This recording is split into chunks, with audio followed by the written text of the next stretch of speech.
Chers auditeurs de Radio Taïwan International, Jean-Yves Vertebise, maître de conférence à l'Université catholique Fulun à Taïwan, va vous présenter l'émission Géopolitique en Asie. Chers auditeurs de Radio Taïwan International, bonjour pour ce nouveau podcast de notre émission Géopolitique en Asie.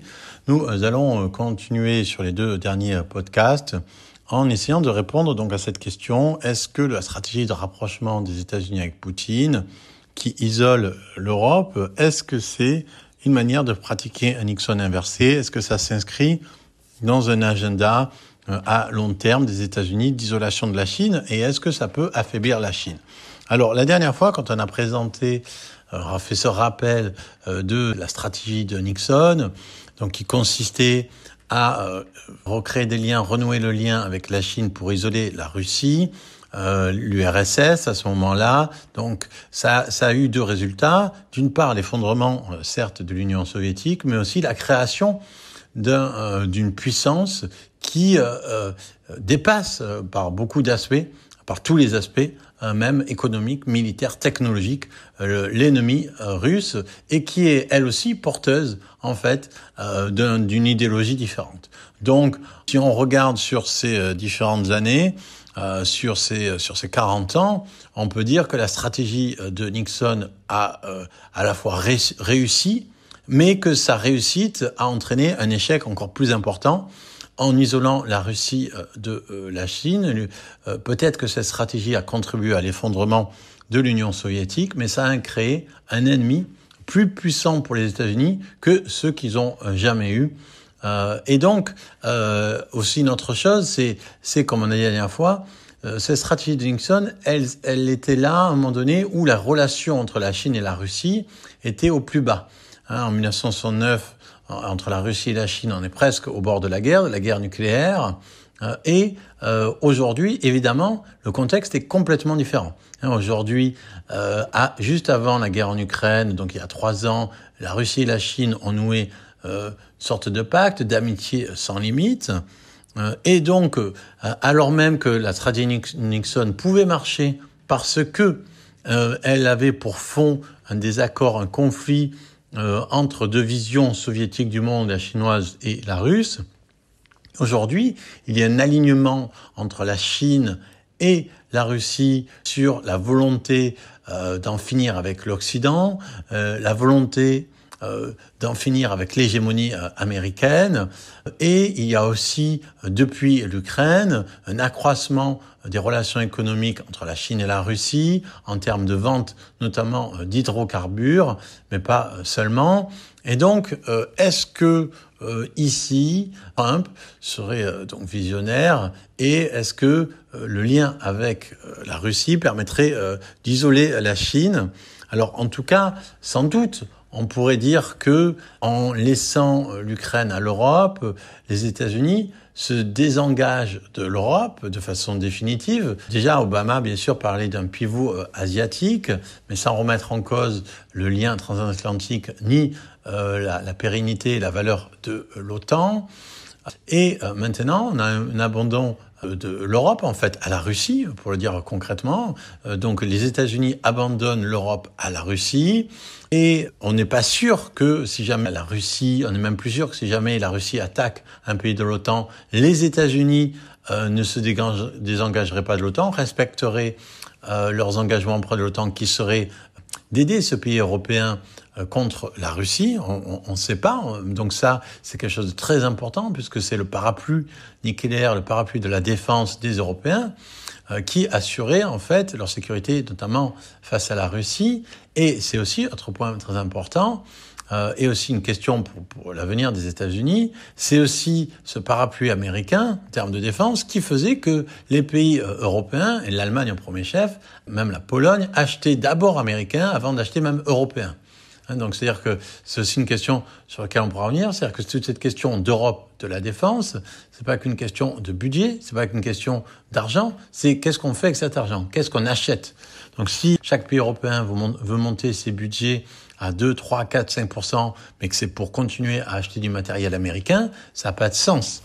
Puisque le matériel de défense, s'il n'est pas renouvelé, s'il n'est pas mis en maintenance de façon presque continue, il se dégrade ou il devient plus opérationnel. Donc, est-ce que, imaginons que la Russie attaque un pays européen et que les États-Unis ne veulent pas aider leurs alliés, ils pourraient aussi empêcher ces alliés d'avoir, en fait, ce maintien logistique de leur propre appareil militaire. Donc, il y aurait, si vraiment les Européens veulent faire l'Europe de la défense, ils ne doivent plus qu'acheter du matériel européen. On en est très loin, même quant à savoir si l'industrie de la défense européenne est capable de remplacer les États-Unis.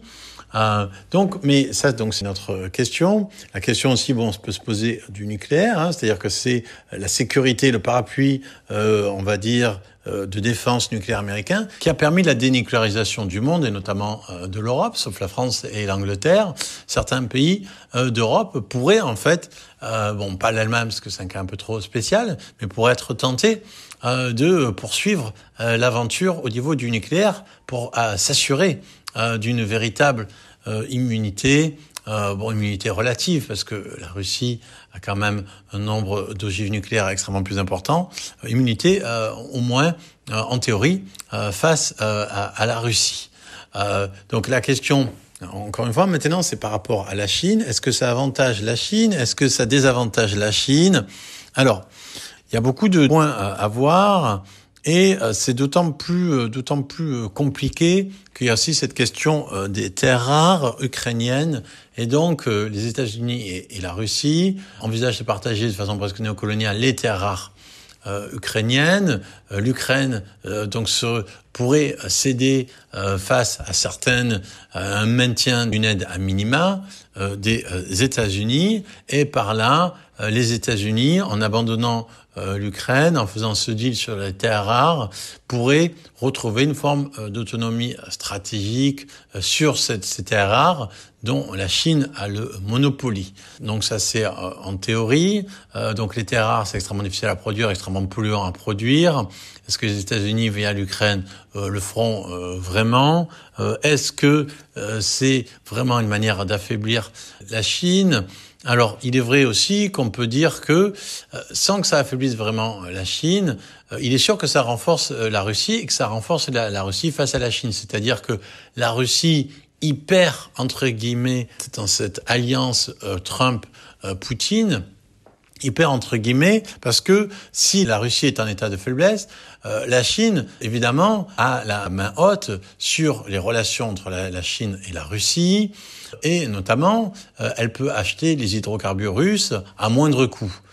Mais si jamais il n'y a plus les sanctions internationales, évidemment, cela peut permettre au gaz et au pétrole russe de retrouver, d'avoir à nouveau un coût qui est moins avantageux pour l'Inde ou pour la Chine, mais en même temps, est-ce que c'est vraiment des avantages pour la Chine? Peut-être, mais en même temps, les sanctions américaines, les sanctions internationales soutenues par les États-Unis, en fait, rendaient la vie extrêmement difficile pour les relations sino-russes, pour les banques chinoises qui ne voulaient pas être sous le coup de sanctions. Donc tout ça, c'est ce qui va être levé, mais c'est surtout, en fait, au niveau, pas qu'au niveau économique, pas qu'au niveau territorial, surtout au niveau du narratif, au niveau du soft power. Surtout, c'est-à-dire que l'alliance entre Poutine et les États-Unis renforce complètement à 100%, à 200%, à 300% tout le récit chinois le fait que les États-Unis ne sont pas fiables, ils ont abandonné l'Ukraine, ils pourraient abandonner Taïwan. Taïwan doit se rendre parce que les États-Unis sont plus faibles. De même pour le Japon, de même pour les Philippines, etc. Les États-Unis ne seront plus là pour vous. C'est ce que la Chine peut dire à travers l'exemple de l'Ukraine. Les États-Unis ne s'occupent que de leurs propres intérêts. Les États-Unis, ce qui est évidemment vrai pour toutes les nations, mais la Chine peut utiliser ce narratif, utiliser aussi le narratif du déclin de l'Occident, manifeste dans ce fait que Trump lui-même, d'une certaine manière, va dans le sens de la Chine, parce que tout le discours chinois sur l'incapacité des démocraties occidentales à faire face au changement du monde, et seule la Chine est capable de le faire, et donc la Chine se situe dans le sens de l'histoire, finalement, elle peut trouver dans ce que fait Trump aujourd'hui une justification, une preuve, puisque Trump avait dit avant les élections, ce seraient les dernières élections aux États-Unis. On ne sait pas exactement ce qu'il voulait dire par là. En tout cas, il y a une tentation autoritaire à travers les États-Unis qui renforce en fait l'autoritarisme à la fois de la Chine et de la Russie. Et donc, est-ce que l'alliance Trump-Poutine sur le dos de l'Europe et de l'Ukraine, est-ce que vraiment ça affaiblit la Chine? Est-ce que ça donne un avantage stratégique aux États-Unis? Rien ne dit que cette alliance fait que la Russie n'aiderait pas la Chine sur le plan militaire si on a besoin. Et au contraire, si rien ne dit que ça va renforcer le pivot américain en Asie. Et au contraire, on a l'impression que c'est plutôt une volonté de désengagement global que les États-Unis mettent en avant d'abord en Europe. Et cela ne peut que faire le jeu de la Chine. Et si la Russie n'est plus un paria, c'est aussi bon pour la Chine parce que l'effondrement possible de la Russie, si elle continuait à s'enliser en Ukraine, évidemment, ça aurait remis en question justement cette amitié en limite entre la Chine et la Russie. En reconnaissant, en validant le projet de Poutine dans l'invasion russe de l'Ukraine, Trump, en fait, renforce aussi le lien, l'amitié sino-russe et donc plutôt la Chine que le contraire. C'était Jean Evertebise dans son émission Géopolitique en Asie pour RTI.